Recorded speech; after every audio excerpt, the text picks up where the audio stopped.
Bonjour Solène. Bonjour Hélène. Alors, je suis très très heureuse de te recevoir sur le podcast. Toi, tu es à la tête d'une aventure familiale, une aventure qui reste à taille humaine malgré tout, mais qui grossit ces dernières années, celle du groupe Oco Hotel. Et tu as récemment fait prendre au groupe une nouvelle direction. On va évidemment aborder tout ça en détail dans cet épisode. Tu te définis parfois, j'ai lu là dans certaines interviews, comme la marque un peu poil à gratter de l'industrie. Ça, j'aime bien. Vous êtes à ma connaissance la seule marque hôtelière entreprise à mission. Ça, je crois que c'est aussi à noter. On va parler donc de cette industrie de l'hospitality, de ce secteur qui, selon moi, est quand même si prescripteur d'imaginaire, si activateur de désir, qu'il en devient en fait terriblement clé dans cette grande bascule qui est en train de vivre un peu notre art de vivre, l'art de vivre français, qui est évidemment regardé, copié, aussi désiré en fait par beaucoup de gens. On a la chance en fait que notre art de vivre finalement soit un point d'influence important dans le monde, et c'est vrai que en France on a un peu ce petit plus dans notre art de vie, dans la façon dont voilà, on va pouvoir recevoir l'hospitalité, la gastronomie, etc. Et comment en fait on honore ce truc là aujourd'hui au prisme de nos challenges environnementaux et sociétaux, parce qu'aujourd'hui on a compris, et je pense que tout le sujet, et on va vraiment en parler dans cet épisode, mais du beau qui est pris dans ce moment là de notre histoire, c'est que finalement, faire du beau, ça pèse quelque part. Et donc, on a compris aujourd'hui que le beau et les tensions sur les matériaux étaient liés, que le beau et les tensions sur aussi tout ce qui était pour notre santé, etc., c'était également lié. Donc quand on est en France, qu'on est un acteur aussi du rayonnement de cette beauté qu'est le patrimoine français, etc., on a envie d'embrasser cette responsabilité qui revient, qui est un peu le revers de la médaille quelque part, quand on crée le beau. Et donc aujourd'hui, séjourner dans un hôtel, surtout quand on est étranger par exemple, on se dit que finalement c'est l'occasion pour ces gens de venir picorer et vivre une partie de notre art de vivre, et de le ramener, et peut-être du coup d'essaimer des bonnes pratiques, des bons usages, et aussi un rapport en fait à nos intérieurs qui est différent. Donc en fait le challenge pour moi il est gigantesque, mais sur l'hôtellerie c'est comme s'il y avait un peu un épicentre de toute la question, et je trouve que c'est fascinant, et de se poser aussi ces questions finalement. À quoi va ressembler une expérience à vivre dans 10 ans, mais aussi dans 5 ans, dans 2 ans, parce que je pense que là aujourd'hui la vision que tu as, c'est aussi celle de déployer l'art de vivre que vous avez construit, que tu as initié, dont tu as la vision, et ça prend du temps, et c'est rempli, c'est à la fois être très ancré là-dessus et en même temps hyper ouvert sur ce qui est en train de se jouer. Pour débuter cette conversation, j'aimerais, et avant de détailler tout ce que tu as envie d'amplifier dans toutes ces actions qui bousculent un peu les codes en fait établis, j'aimerais, Solène, qu'on parle un peu de toi et que tu nous dises un peu d'où tu nous parles aujourd'hui. Aujourd'hui, si on a l'occasion de passer cette conversation ensemble, c'est parce que je suis depuis 2 ans la directrice générale du groupe Oco Hotel, qui est une très belle aventure familiale dans laquelle on s'est lancé il y a une quinzaine d'années avec mon papa. Olivier, qui lui était un cadre du groupe Accor, donc qui était plutôt en deuxième partie de carrière. Et l'idée de ce très beau projet qui était il y a 15 ans de créer une marque de 4 étoiles en hyper centre-ville qui répondrait aux besoins des voyageurs d'aujourd'hui et surtout de demain.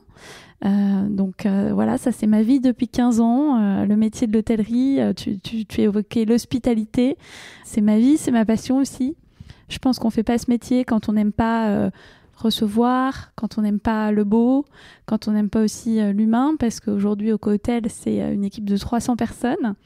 Donc voilà. Et est-ce que tu dirais que, parce qu'en fait quand on est à la tête de groupe comme le tien, avec les tensions, en fait tout ce qu'il y a aujourd'hui peut amener vers en fait ce sujet aujourd'hui de l'écologie, etc. C'est un second sujet, parce qu'en fait il y a d'autres sujets brûlants, et en fait il n'y a pas l'espace, il n'y a pas le temps, il n'y a pas les financements. Enfin, j'ai la sensation que les gens qui y vont vraiment, c'est les gens qui personnellement, tu vois, y croient, parce qu'en fait il n'y a pas d'autre choix.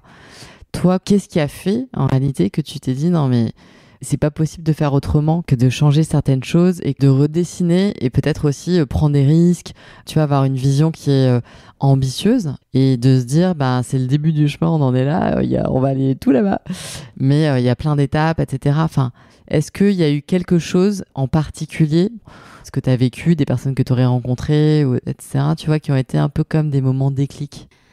Alors, je pense que sur le volet social, j'ai un peu grandi dans l'idée que quand on a un peu mieux, il faut partager.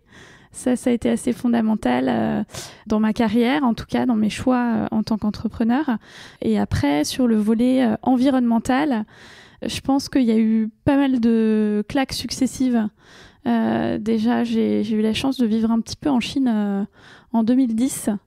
Et je me suis rendu compte qu'à cette époque-là, il y avait des choses très perturbantes parce qu'à Shanghai, il y a des jours où on ne pouvait pas sortir de chez nous parce qu'il y avait une espèce de chape de pollution au-dessus de la ville qui était créée notamment par les usines de Pudong. Et à côté de ça, tous les scooters étaient électriques. Donc, j'ai été fascinée par ce pays où à la fois sur certains sujets environnementaux, ils étaient complètement à la rue et puis dans une désinformation très active. Et en même temps, sur d'autres, ils étaient capables d'être hyper en avance parce que pour le coup, ils prenaient une décision puis le lendemain, c'était appliqué. Et ça m'a vraiment fait réfléchir. Et après, quand je suis rentrée, je me suis un peu plus intéressée à ces sujets. Je pense qu'on a tous été marqués par les rapports du GIEC. J'ai commencé à suivre des tas de gens qui font du boulot pour simplifier ces sujets-là. Et il y a notamment 2 personnes dont l'approche m'a beaucoup parlé. Il y a Pierre Rabhi et la sobriété heureuse, parce que je trouve que ça, c'est presque plus de la philosophie que de l'écologie. C'est une vraie pensée de vie. Et il y a Olivier Amand et son travail sur la robustesse. C'est quelqu'un qui observe la nature, le vivant, et qui en tire des enseignements pour le monde économique. Et ça, moi, je trouve que c'est des choses hyper importantes, parce que j'ai l'impression qu'en tout cas, la génération dont je fais partie, et puis peut-être les suivantes, on se pose beaucoup plus la question du sens. Et moi, quand j'ai démarré ma carrière... tout le monde voulait, en sortie d'école de commerce, rejoindre des grands groupes et gagner plein de sous. Je le caricature, hein. Bien sûr qu'il y avait des gens qui n'étaient pas comme ça, mais c'était assez commun parce que c'était le modèle de vie qu'on nous vendait. Quelques années après, il y a quand même beaucoup de gens qui ont fait des reconversions professionnelles parce qu'on s'est rendu compte qu'on n'avait pas besoin des mêmes choses et qu'on pouvait s'autoriser autre chose, peut-être que la recherche du profit. Donc ça, je pense que ça a beaucoup guidé ma réflexion. Ce serait quoi le succès, le bonheur pour moi un jour. Et je ne sais pas si je me formulais déjà que ce serait d'être à la tête d'Oko, mais en tout cas, ça y ressemble pas mal. Carrément. Et ça me fait plaisir que tu cites évidemment Pierre Rabhi, on adore. Et moi, Olivier Amand, ça a été une grande découverte récemment.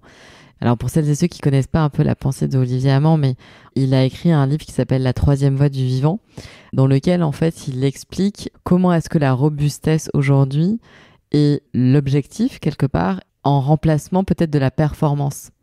Et en fait il arrive vraiment à détailler comment est-ce qu'aujourd'hui dans un monde qui est impermanent, qui va être en mouvement à plein d'égards et sur plein de sujets, où le risque va exploser tout azimut, il est beaucoup plus fertile à tous les niveaux d'être robuste plutôt que d'être performant. Et la robustesse, elle a aussi ça de drôle, c'est que c'est pas forcément donc ce qu'on apprend à l'école, parce qu'en gros, on n'est pas formé en fait à être robuste aujourd'hui, voilà, de manière académique, parce que aussi ça convoque un peu l'instinct et ça convoque, et ça j'aime bien le fait que, parce que le vivant est robuste par essence, donc une forêt primaire, c'est hyper robuste.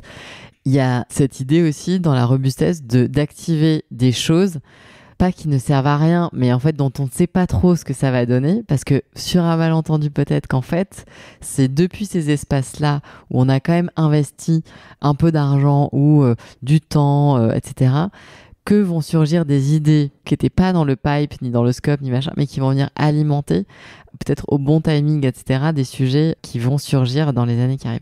Un peu comme si on faisait notre mini R&D et qu'on se... Voilà. Et c'est aussi le règne, pour lui, de la coopération. Et on en parlait un peu avant, au début de cet épisode, mais... Et tu me disais qu'aujourd'hui, voilà, vous êtes entreprise à mission, il y a cette mise en réseau aussi, et cette libération des informations auxquelles tu crois, toi, en tant que chef d'entreprise, de vouloir partager partager des tips de moi je suis passée par là, j'en suis là, j'ai fait ça, et toi machin. Enfin, est-ce que ça aujourd'hui aussi depuis 2 ans là tu t'es nourri en fait aussi par ça, parce qu'on a l'impression que tout va très vite, enfin depuis là très très peu de temps depuis le Covid en fait, que tout s'accélère un peu de manière complètement dingue, et en même temps peut-être que c'est aussi dû à, quand ça s'accélère dans le bon sens, à ces mises en réseau un peu informelles qui sont permises aujourd'hui et que peut-être qu'on s'autorise aussi. Moi, je pense que déjà, on est passé d'un univers où on se disait que le concurrent est l'ennemi numéro 1 à un univers où on se dit que le challenge vient plutôt de l'extérieur de l'entreprise. Elle vient du contexte politique, diplomatique, des enjeux climatiques, du contexte économique mondial. En fait, la menace aujourd'hui, c'est pas ton concurrent qui te pique des parts de marché, bien au contraire. Donc je pense que face à ces environnements de plus en plus complexes et de plus en plus mouvants, on n'a pas eu d'autre choix, et je pense que le Covid en a été une super illustration, que de se retrouver entre filières, entre industries, mais aussi entre dirigeants pour partager nos expériences et puis un peu mutualiser nos forces. Moi, je me souviens que pendant le Covid, nous, on a failli perdre notre entreprise parce que clairement, des hôtels sans clients, c'était un peu inédit. J'avais un groupe WhatsApp de collègues hôteliers et tous les jours, à la fois, on s'échangeait des infos parce qu'il fallait prendre des décisions en permanence avec des paramètres hyper complexes et un niveau d'info qui n'était pas toujours d'une clarté limpide. Donc on se partageait les infos, mais en toute transparence, en toute confiance. Et puis aussi, on partageait un peu nos moments de découragement, nos coups de gueule. On sentait quand il y en avait qui avaient besoin d'être un peu soutenus.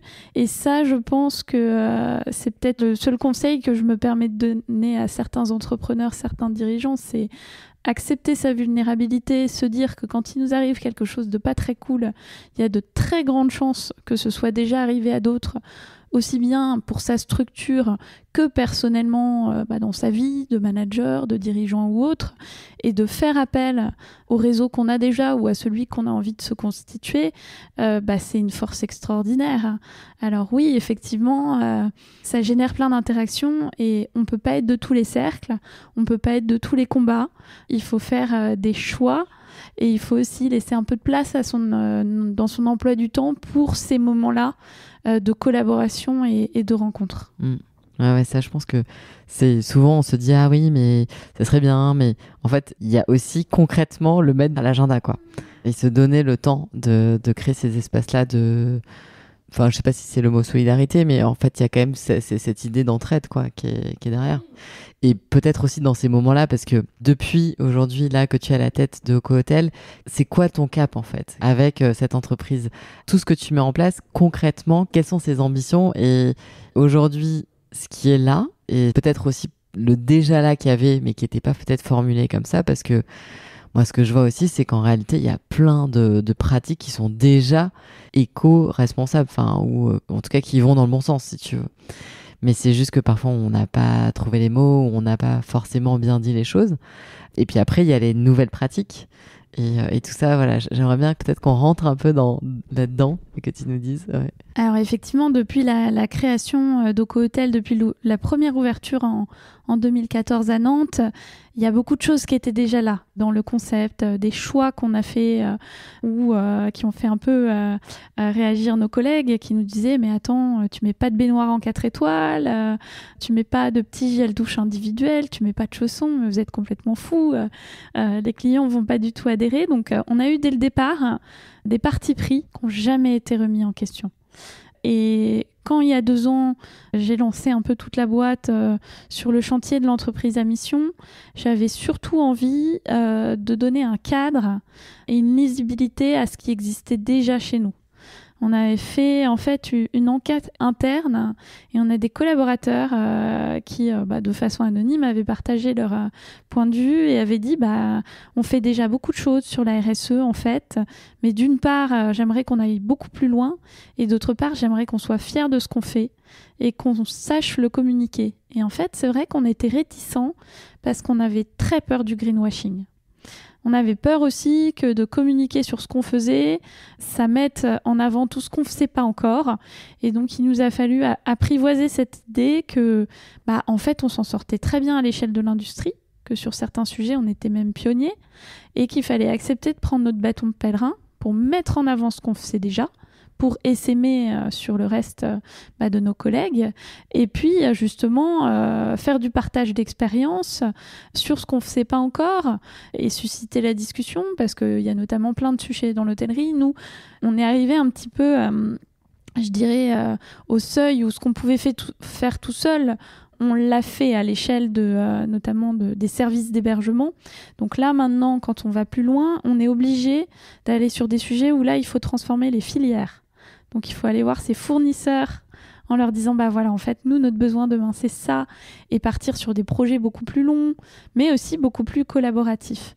Donc ça, l'entreprise à mission, ça permettait de donner un cadre à tout ça, et ça nous a questionné sur la différenciation, justement, d'Oco-Hôtel sur ces sujets-là. Et alors, est-ce que tu peux peut-être nous partager aujourd'hui ce que vous êtes arrivé à faire tout seul, entre guillemets? Oui, bien sûr. Alors sur la partie exploitation, finalement, il y a beaucoup de bon sens, mais ça prend du temps d'aller chercher les solutions avec nos fournisseurs. Et puis, il faut accepter aussi, nous, on a un positionnement 4 étoiles, donc il y a une attente, effectivement, en termes de confort de la part de nos clients, et il faut accepter parfois certains renoncements. Je te donne des exemples très simples. Nous, dans les chambres, on n'a pas de bouteille d'eau. En revanche, à tous les étages de nos hôtels, tu as des fontaines à eau, et tu as des fontaines également dans les parties communes. On n'a pas de mini-bar. Si tu veux quoi que ce soit, c'est distribué en libre service, des boissons chaudes, des boissons fraîches. Il y a toujours quelque chose à grignoter. On est très engagé sur la logique de conditionnement. Donc, il y a aucun conditionnement individuel. Le thé, c'est en vrac. Le café, c'est du grain. Tout ce qu'on propose en snacking comme gâteau, à part les produits sans gluten, c'est du grand contenant. Sur le buffet, c'est pareil. Tu trouveras jamais une mini confiture, etc. Donc ça, c'est pas des sujets très complexes. Ça nécessite juste un peu de sourcing. Aujourd'hui, on arrive à des solutions innovantes sur un peu les derniers leviers. Je pense par exemple au yaourt, où maintenant, dans la quasi-totalité de nos hôtels, on a des machines à yaourt qui te délivrent la bonne quantité. Donc, on n'a plus le pot en verre ou en plastique. Je te laisse imaginer dans un hôtel de 150 chambres le nombre de yaourts que tu passes par jour. Donc, voilà, gros engagement autour de la réduction des déchets, engagement aussi sur le gaspillage alimentaire. On a des buffets où il y a du choix, mais pas trop non plus. Parce que qu'est-ce qui se passe quand tu as 80 références? C'est que tu as la moitié de ce qui est sur le buffet qui part à la poubelle à la fin du service. Donc nous, on fait plutôt le choix d'une gamme réduite de produits, mais qualitatifs, pour limiter le gaspillage. Tout ce qui n'est pas consommé et peut être valorisé est distribué sur Too Good To Go. Donc ça, on a été un des premiers partenaires hôteliers de l'application. Évidemment, il y a toute la gestion des énergies. Donc la limitation de l'utilisation de l'eau, en privilégiant les douches, en mettant des limiteurs, des chasses double flux. C'est du 100% LED pour la partie ampoule. Ça, encore une fois, c'est relativement du bon sens. Après, sur le sourcing, on va très loin aussi sur les équipements. La literie, c'est un bon exemple. Nos matelas, ils sont 100% en fibre naturelle. T'as pas de métal, c'est du crin, de la fibre de coco, du caoutchouc naturel. Les draps de nos établissements, c'est pareil, il n'y a aucune fibre industrielle, c'est du coton et lin, et c'est naturellement froissé, c'est-à-dire que ça passe pas au repassage en sortie de machine, ça économise encore un peu d'énergie, et voilà, chaque fois qu'on choisit un élément qui rentre dans notre hôtel, que ce soit un équipement ou un consommable, on est très attentif à ces sujets, et ça se joue dès la conception des espaces, puisqu'évidemment un bâtiment déjà, par sa conception, il peut être le moins consommateur d'énergie, et après dans les choix qu'on fait, les choix déco qu'on fait avec les agences d'archi et de déco qui collaborent avec nous, ils sont fondamentaux. Il y a des matériaux purement naturels, qui vieillissent super bien. Il y a des choix aussi de mobilier, d'équipements qui peuvent être éco-conçus, qui peuvent être locaux, qui changent totalement le bilan carbone de l'opération. Et tu sais, dans ce podcast, on avait déjà un peu parlé de l'hospitality avec notamment Cécile Chenet en partie. Et en fait, on abordait, parce qu'en réalité, vous êtes très réglementé pour tout ce qui est incendie, feu, etc. Et le pendant de cette réglementation, c'est du coup le fait que doivent être utilisés, doivent être traités le mobilier, les textiles, etc. avec des traitements anti-feu qui, on le sait, du coup, sont à la fois pas bons pour les sols, l'environnement, parce qu'en fait, il y a tout un tas de cocktails un peu pas très cool qui est appliqué dessus. Et aussi, pour nous, le fait qu'on respire tout ça. Mais est-ce que, parce que ce sujet fait surtout là, il y a quelques mois, il y avait le scandale autour d'Epiphase qui a éclaté. On sait que c'est un vrai sujet. Et en même temps, cette réglementation, elle est là. Et en fait, vous pouvez pas vous pouvez pas ouvrir, en fait, si demain, vous répondez pas à ces réglementations-là. Donc, comment aujourd'hui, est-ce que toi, déjà, tu perçois un peu ce sujet-là? Est-ce que tu penses que aussi, il y a des solutions qui sont en train d'être trouvées, et comment est-ce que vous traitez le sujet? Parce que parfois les personnes se sont un peu réveillées là sur ce sujet à la suite de cet épisode. Moi, ils m'ont pas mal contacté, on me disait ah oui, mais en plus j'entendais que maintenant souvent ils s'embêtent pas, ils traitent tous les revêtements, etc. de la même manière, même dans certains espaces qui n'ont pas cette obligation anti-feu, etc. Et alors, je me dis, non, mais là, on a appuyé sur un truc qui n'était pas forcément le bon, tu vois. On va rétablir aussi un peu les choses. Vous, chez Oco, ce sujet, tu le connais très très bien, hein, mais comment vous faites, du coup? Alors effectivement, dans l'hôtellerie, c'est très particulier. On est des établissements recevant du public, donc on est contraint par un certain nombre de normes, notamment les normes incendie, mais en fait, il n'y a pas que ça. Il y a aussi la contrainte hôtelière pure. Moi, si j'écoute certains directeurs ou directrices d'hôtel, je mets du Sky partout dans mes parties communes. Comme ça, je suis sûre que ça se nettoie super bien et que ça fait toujours propre aux yeux du client. Pour autant, d'une part, environnementalement, c'est pas génial comme matériau, puis c'est en plus pas super esthétique. Donc c'est vrai que aller à l'encontre de la réglementation, c'est évidemment pas une option. Moi, je peux te dire qu'on a un hôtel qui a brûlé, notre hôtel de Rueil, en pleine sortie de Covid, les parties communes. Il a fallu 70 pompiers pour éteindre le feu. Heureusement, ça s'est cantonné aux parties communes. Ça n'a pas atteint le reste. Là, tu es quand même bien content d'avoir respecté tes obligations parce qu'il y a un ensemble de choses qui sont choisies pour une bonne raison.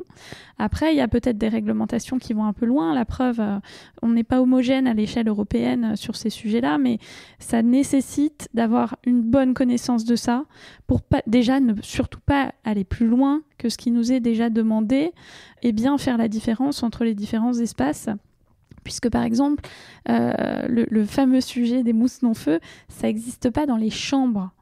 Or, les chambres, c'est quand même une très grosse partie des surfaces de ton hôtel.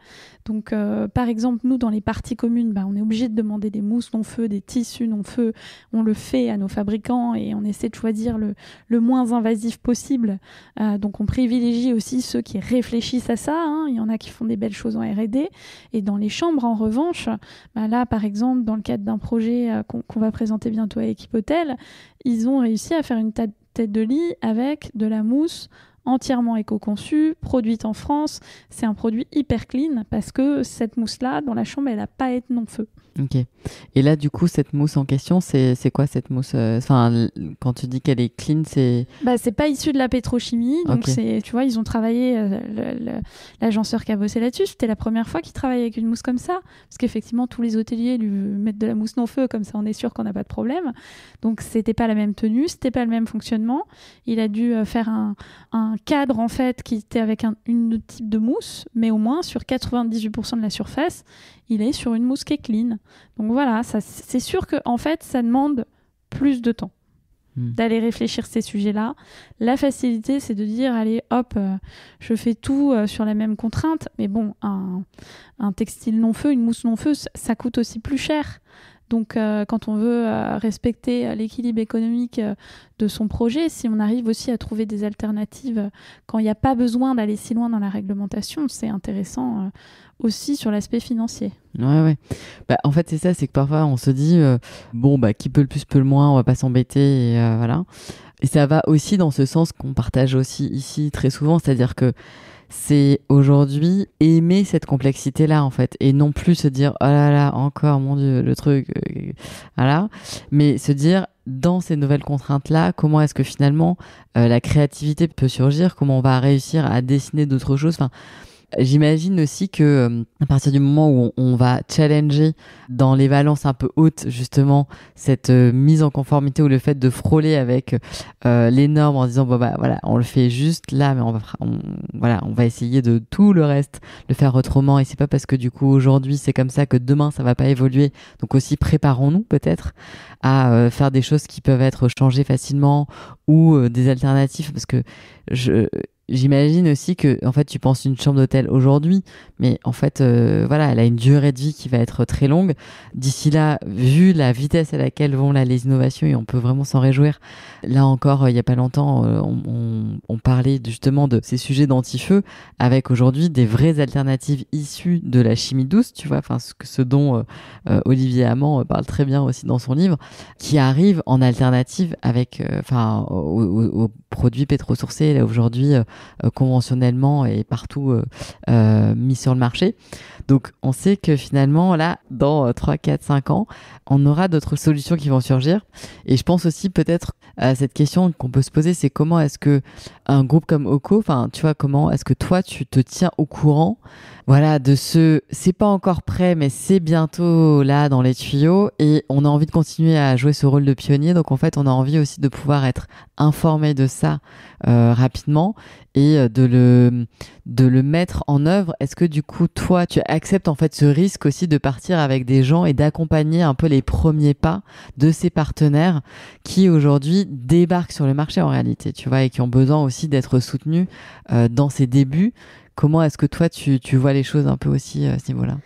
Là, tu mets le doigt sur un des points fondamentaux, c'est-à-dire que des hôteliers qui ont envie de tester des solutions RSE en termes de déco, il y en a plein, mais ils préféreraient qu'il y ait d'autres qui aient testé avant, parce que c'est vrai que quand tu fais des erreurs sur, par exemple, un choix d'équipement dans une chambre, que tu le dupliques fois 150, ça peut te coûter extrêmement cher très vite. Donc c'est là qu'il faut qu'il y en ait qui fassent des essais. Nous, on aime bien faire des tests de temps en temps. Alors, on a la chance, on a 14 établissements. Donc, c'est facile de trouver des pilotes. À chaque nouvelle ouverture, chaque nouveau projet, on se pose des questions. Est-ce que c'est pas l'occasion de travailler avec tel fournisseur, de tenter tel nouveau matériau, telle nouvelle façon de faire? On a besoin de se faire une conviction sur le sujet. Faut prendre le temps des tests, parce que c'est pas juste à la mise en place. Faut voir comment ça vit au bout de plusieurs années. Et après, moi, j'aime aussi le travail qu'on fait avec les archis et les décos là-dessus. Il y en a certains aujourd'hui dans la nouvelle génération de créa qui sont hyper intéressés par ces sujets-là et qui eux-mêmes vont être prescripteurs de nouvelles solutions. Et je trouve que la dernière partie hyper intéressante, c'est quand on arrive aussi à enrôler dans ce type de réflexion les fabricants traditionnels. Et t'as des exemples un peu à nous donner? C'est le cœur du projet qu'on a imaginé avec l'ameublement français. On a créé un partenariat qui s'appelle la Collab. On va présenter là, dans une dizaine de jours sur Équipe Hôtel, 2 designs de chambres qu'on a fait avec 2 caps d'architecture différents. L'ambition du projet, c'était d'être 100% français sur l'agencement, le mobilier, et de travailler sur la notion de durabilité des ouvrages. Parce qu'il y avait une conviction comme quoi faire français dans l'hôtellerie, c'était plus cher. Et on avait envie de tordre le cou à cette idée. On s'est fixé le budget qu'on a habituellement chez OCO pour la réalisation d'une chambre, et on est allé travailler en co-conception avec en tout 16 fabricants. Et à l'issue de ça, non seulement on sort un design de chambre dans le budget classique où 100% de l'agencement, du mobilier est made in France, mais aussi on a pu travailler sur la maintenance des éléments et sur le choix des matériaux. Je te donne des exemples hyper simples. Sur une des chambres qui a été réalisée, en fait, sur les parties qui ne se voient pas, ils ont mis des panneaux de récupération qu'ils ont récupérés d'autres chantiers. Et c'est vraiment des pièces pas visibles. Donc, en fait, c'est gagnant pour tout le monde. Et quand tu dis aussi, parce que le travail de collaboration avec justement ces jeunes créatifs, les postures qu'ils ont pour se mettre au service de toi. Parce que quand tu dis il y a du vrac, il y a du... Enfin, en fait, c'est aussi un espèce un système d'exploitation qui fait que c'est un peu différent peut-être que ce qui est jusqu'à présent le standard, tu vois. Et donc, ça veut dire aussi mettre en mesure toutes ces informations que toi, tu as dans ta tête et que tu pressens par rapport à l'usage que tu veux qu'il soit fait dans tel et tel espace, le partager de manière hyper poussée pour qu'en fait les gens puissent se saisir de ça et après en faire signature, enfin voilà, se créer leur propre, enfin et te proposer des solutions créatives qui vraiment sont singulières, etc. Mais comment est-ce que cette collaboration, est-ce qu'elle est jusqu'à présent, on a l'impression que dans l'hôtellerie, c'était un peu, enfin pas carte blanche, mais qu'il n'y avait pas trop ces échanges-là que toi, j'ai l'impression que tu intensifies beaucoup. Alors c'est vrai que nous, on est très impliqués dans le design de nos établissements parce que dès le départ, ça a été une signature de notre marque.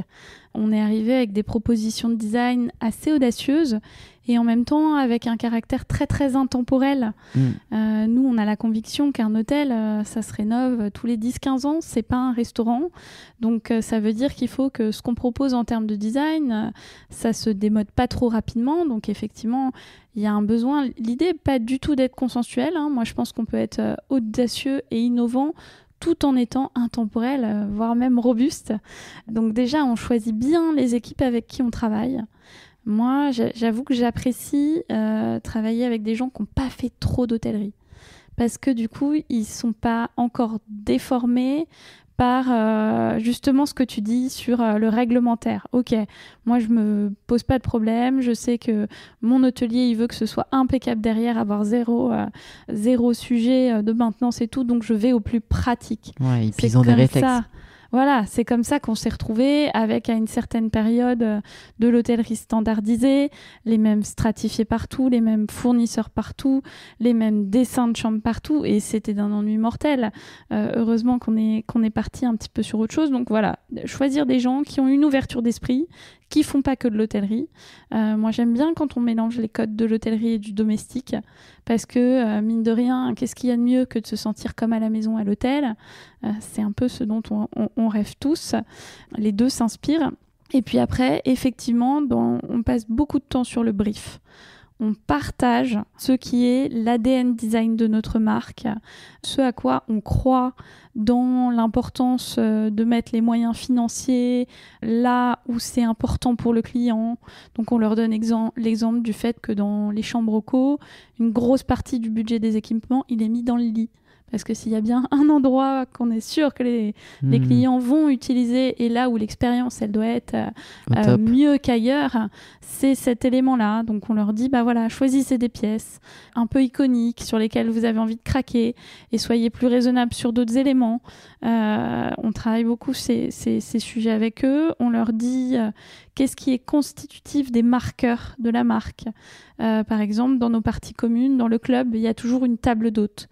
Parce que pour nous, c'est un symbole d'hospitalité et c'est un des premiers endroits où les clients viennent s'asseoir. On leur dit qu'on a besoin d'assises très cocon, très confortables, où on a envie de se poser avec un thé ou un bon bouquin, mais en même temps qu'on a besoin d'assises pour travailler avec un ordi et une prise à proximité. Donc, on rentre dans cette discussion ensemble et c'est des moments assez sympas. Et là, aujourd'hui, s'il y avait des endroits ou des sujets que tu as envie de pousser, où tu penses qu'aujourd'hui, voilà, on en est là, et en fait, ça serait vraiment complètement génial d'en être là-bas. C'est quoi pour toi les prochains gros challenges ou les prochaines grosses ambitions, tu vois ? Alors, il y en a une très forte et j'espère la voir se concrétiser un jour. Moi, je rêve du premier hôtel zéro carbone. Mais qu'est-ce que ça veut dire pour toi zéro carbone? Parce que c'est vrai que c'est ce mot zéro carbone, on ne sait plus trop comment le prendre tellement il y a des gens qui ont mis des choses et on se dit que oui, il y a le carbone, mais il y a aussi toute autre chose aujourd'hui que le carbone. Ah bah évidemment, mais je pense que quand tu as ce genre d'ambition-là, tu peux pas être entre guillemets zéro carbone et pas du tout regarder le sujet de la biodiversité. Voilà. Donc c'est forcément des démarches complexes et très scientifiques. Mais tu vois, par exemple, moi j'aimerais bien que cet hôtel-là, il ait une alternative à la climatisation. Je trouve que ça, il n'y a rien de pire, cette espèce de dictature de il faut absolument de la clim, sinon on ne sait pas vendre des hôtels. Bah oui, mais d'accord, mais on se condamne à consommer une énergie complètement dingue, avec en plus évidemment des insatisfactions derrière, parce que les Américains ont toujours trop chaud, les Européens ont toujours trop froid. Enfin bref, c'est toujours terrible. Donc voilà, comment on construit un bâtiment qui utilise le moins d'énergie possible, qui produit aussi lui-même une partie de ses ressources, qui ait un maximum de naturalité sur les éléments qui le constituent. Tu vois, on pourrait aussi imaginer le premier hôtel en bois. Il y a aujourd'hui des promoteurs qui sont spécialisés là-dedans. Donc ça, je trouve que c'est des sujets passionnants parce que le coût carbone d'une opération, d'une construction neuve, il est absolument abyssal. Donc pour moi, c'est le premier levier si on veut changer les usages et la vision qu'on a du développement hôtelier. Après, je trouve qu'il y a beaucoup de chantiers sur le réemploi. Comment on utilise dans nos chantiers neufs un maximum de matériaux, d'équipements qui sont de seconde main en fait, comment on va puiser dans les gisements qui existent déjà, et quand on est sur des sujets de rénovation de nos établissements, comment on change le look and feel en gardant un maximum d'éléments. Et là, je trouve qu'il commence à se monter des initiatives hyper intéressantes, des boîtes qui sont un peu spécialisées là-dedans, et on commence à avoir des choses plutôt super chouettes. Donc, il faut qu'on arrive à pousser le curseur. Ouais. Et ça, je trouve que le réemploi, c'est un vrai sujet, je trouve, parce que quand c'est à l'échelle d'une chambre et d'un aménagement d'espace, ça convoque, je crois, des compétences créatives qui en sont encore au début un peu de ce potentiel, quoi. On peut faire ce parallèle avec des esthétiques que pouvaient peut-être après avoir des peuples comme les peuples racines et tout ça, où tu vois aussi des choses et l'ingéniosité qu'ils avaient dans un bout de bois où toute la vie qu'en fait avait ce petit élément de réalité. Et là, on est un peu face à ça aussi, c'est comment est-ce qu'on prend soin de ces matières qu'on sait aujourd'hui si précieuses, alors qu'avant on les regardait en disant bon bah voilà, ça va aller dans telle filière parce qu'il y a tel truc qui est éco-certifié qui va récupérer ce truc et puis on sait pas trop où ça va et puis on sait voilà. Et là, se saisir en se disant ça c'est un trésor. Alors qu'avant, on n'avait pas du tout ce regard sur ce matériau-là, quoi. Parce qu'en tant que consommateur, je pense que nous, on a un énorme chemin aussi à parcourir de regarder autrement. Le réemploi, aujourd'hui, on le cache, mais peut-être que demain, en fait, le réemploi, ce sera la gloire, justement, ce sera le nouveau cool, tu vois, le nouveau... parce que c'est la quintessence, je trouve, d'un travail artistique créatif qui est éminemment contraint là, mais dans ses valences les plus hautes. Donc je trouve qu'il y a un grand champ en réalité qui s'ouvre. Oui, nous on a eu un bon exemple comme ça quand on a conçu le projet déco de notre hôtel de Gare de l'Est. Il se trouve qu'on avait un fonds d'éléments qui appartenaient anciennement à la compagnie des wagons-lits. Donc on avait des centaines de marqueteries d'époque, des années 30. On avait des assiettes logotées, on avait des portes-cendriers, des porte-bagages, des tas de trucs comme ça. Voilà. On a fait tout rénover. Donc il faut imaginer par exemple que les marqueteries, il reste un artisan dans Paris, dans le 11e, qui sait faire la laque encore. Donc qui a mis des mois à tout nous rénover. Et on a confié ça aux décoratrices qu'on avait missionnées pour les parties communes, qui avaient un style hyper contemporain. Et on a senti qu'au début, elles étaient très déstabilisées. Elles se disaient « Oh là là, qu'est-ce qui me fait encore ce client ?» Et en fait, on leur a dit « C'est non négociable, nous, on veut ces éléments dans le projet. Après, vous en faites vraiment ce que vous voulez. » Et elles ont fait un truc génial. Et j'adore. Et aujourd'hui, je trouve que le mélange entre le design très épuré, très graphique qu'elles ont imaginé pour cet hôtel et d'un coup, une espèce de fresque graphique qui a été réalisée avec les assiettes logotées des wagons-lits qui est accrochée au mur, c'est génialissime.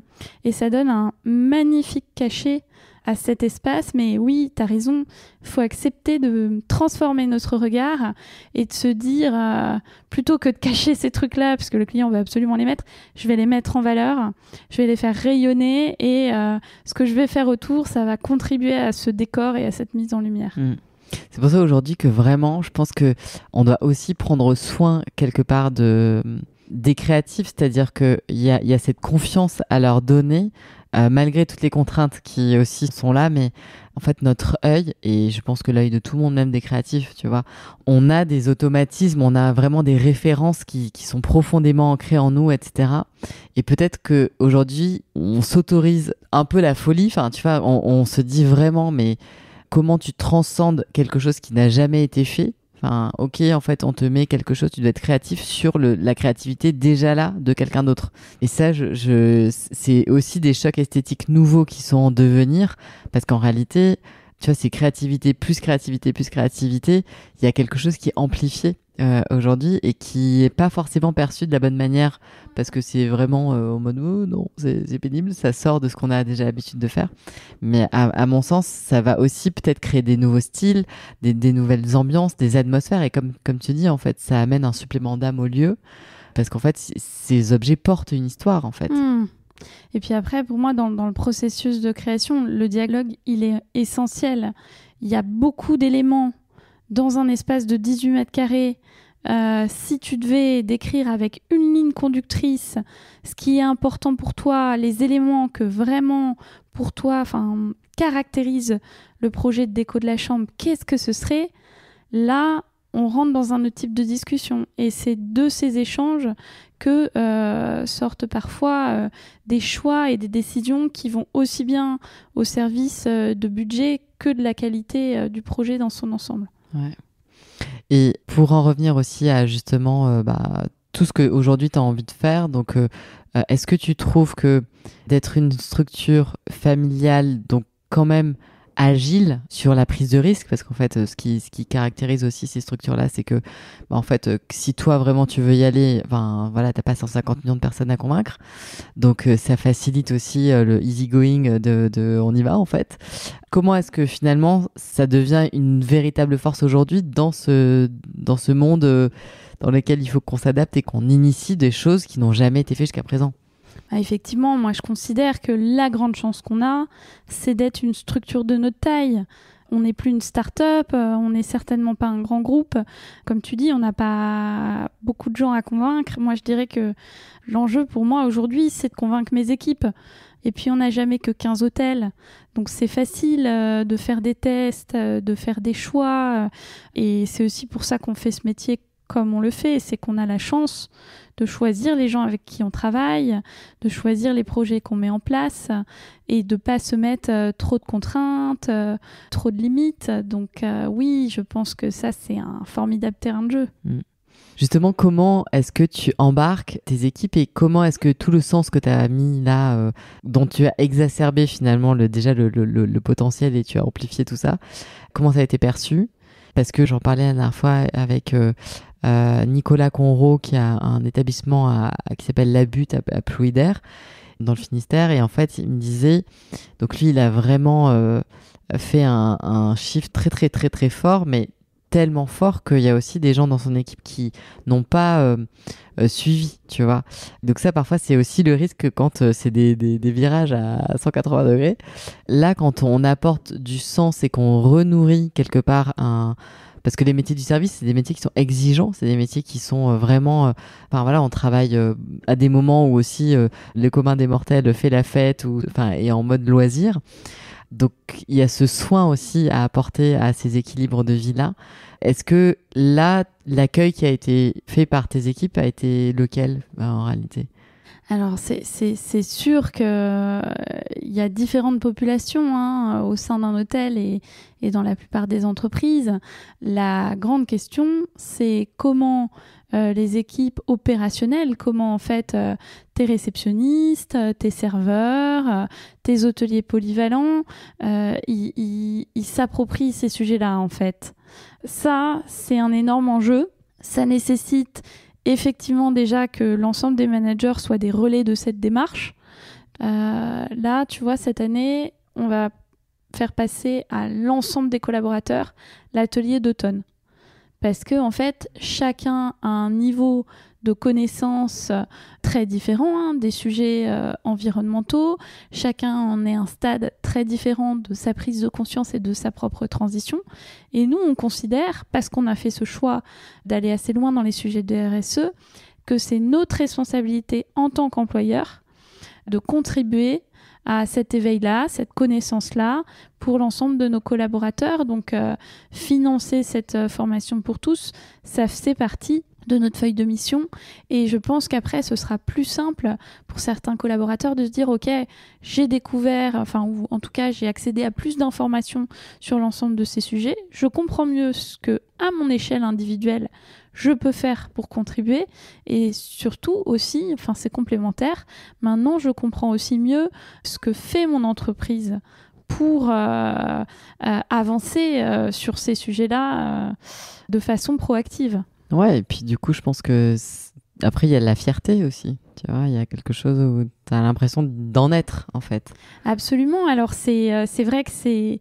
Nous, aujourd'hui, on voit que la marque employeur au co-hôtel, elle attire, parce que c'est sûr qu'on est une plus petite structure, plus agile, tu l'as dit tout à l'heure. C'est une boîte familiale, ça fait plus envie à certains jeunes diplômés que les grands groupes qui sont très financiarisés. Donc, on a beaucoup de jeunes diplômés de l'hôtellerie-restauration qui ont envie de rentrer chez OCO. Ça, c'est un très bon point pour nous parce qu'on est dans une vraie guerre de talent dans notre industrie. Mais pour autant, une fois qu'ils sont là, il faut que l'expérience, pour eux, elle soit à la hauteur de ce qu'on a promis, de l'image qu'ils se sont fait de l'entreprise. Et malgré tout, tu le disais, on a des métiers qui sont hyper exigeants, les rythmes sont durs, c'est impactant pour la vie personnelle, on attend des hauts niveaux de performance, c'est du 4 étoiles, tu dois avoir une maîtrise parfaite du français, d'autres langues étrangères, du service client, de l'attitude, etc. C'est finalement beaucoup de savoir-être, beaucoup de compétences que tu trouves pas partout. Donc oui, il faut qu'on soit à la hauteur des engagements qu'on prend, et ça, c'est vraiment des questions qu'on se pose chaque jour. Solène, du coup, on arrive à cette question un peu signature du podcast qui s'appelle donc Où est le beau ? Et j'ai cette petite tradition de demander à tous mes invités de nous partager leur définition du beau. Alors Solène, est-ce que tu peux nous dire pour toi ? Pour moi, le beau, c'est l'émotion.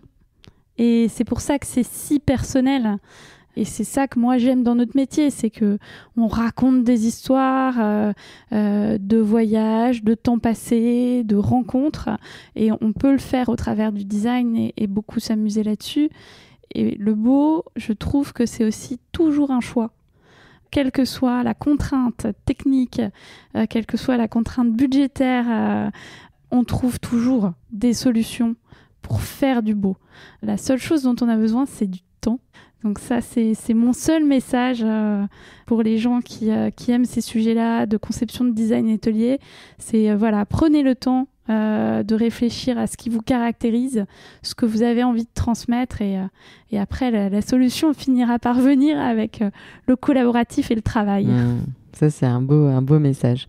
Merci beaucoup, Solène. Merci, Hélène.